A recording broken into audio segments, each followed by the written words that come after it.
Hello, friends. We're going to cover petty thought number 29 today. Wanted to dive in on high velocity decision making and what that looks like, both on a personal front and professional front, right? So, when it comes to making decisions, the rate that we make decisions, whether it's in our personal life, whether it's in our professional life, affects our ability to reach whatever goal we're trying to attain in either. So, really important topic to dive into and just make sure we're thinking about it as we go through our daily lives.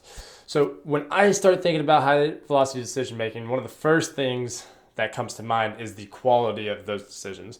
So we've got to be balancing the velocity that we're making those decisions along with the quality of the decisions, because if we're making a lot of really bad decisions at a fast clip, that's not going to do us a whole lot of good. We need to be making the decisions quickly, but also be balancing that with making sure that the quality of those decisions are good.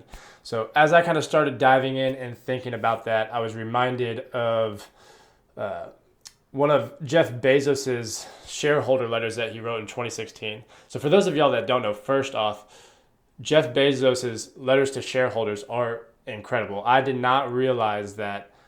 I would say for most of them, it seems like, and I haven't read every single one of them, but he talks so much about the culture in there. Sometimes it seems like the first half of the entire update is just based on company culture and what the company believes in, which is really cool to think about and just interesting perspective on how much emphasis he's putting on the culture of the company if he's opening his shareholder letters with talking about culture.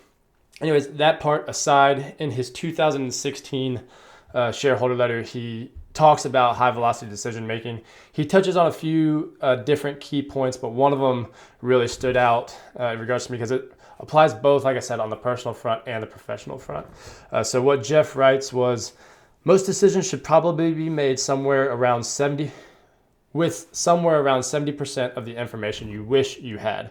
If you wait for 90%, in most cases, you're probably being slow. Plus, either way, you need to be good at quickly recognizing and correcting bad decisions.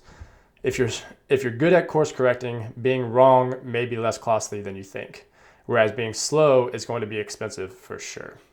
So really interesting to hear from Jeff Bezos about you should be making decisions with about 70% of the information that you wish you had. So one of the things this makes me think about or reminds me of is the 80-20 rule, which applies to a whole lot of different things. But in this case, one of the things we commonly say is, hey, does 20% of the effort get us to 80% of the information?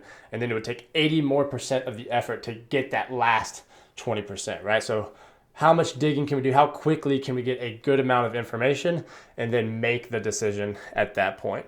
So really interesting to think about there. And then the other thing that I noticed that he says in there is the importance of what he calls recognizing and correcting the bad decisions.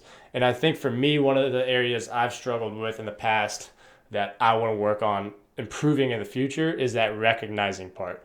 And so what that got me thinking about was, hey, how do you make sure that if you make a bad decision, you can recognize that and then do the course correction?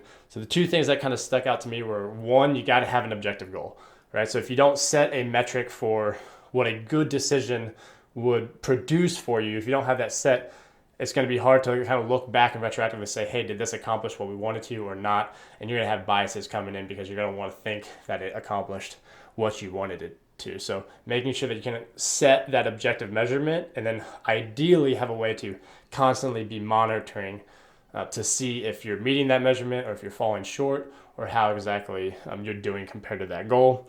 And then the second one, so the first one was an objective goal. The second one was constant monitoring of the performance against that goal. So I close it off with, in this model of working, course corrections are a feature, not a bug. We're inevitably going to make bad decisions from time to time, but the biggest mistake we can make is to fail to recognize and own when we make those wrong decisions. So that's my petty thought of the week. Hope you guys have an awesome week, and let me know if you guys have any thoughts or questions. Thanks.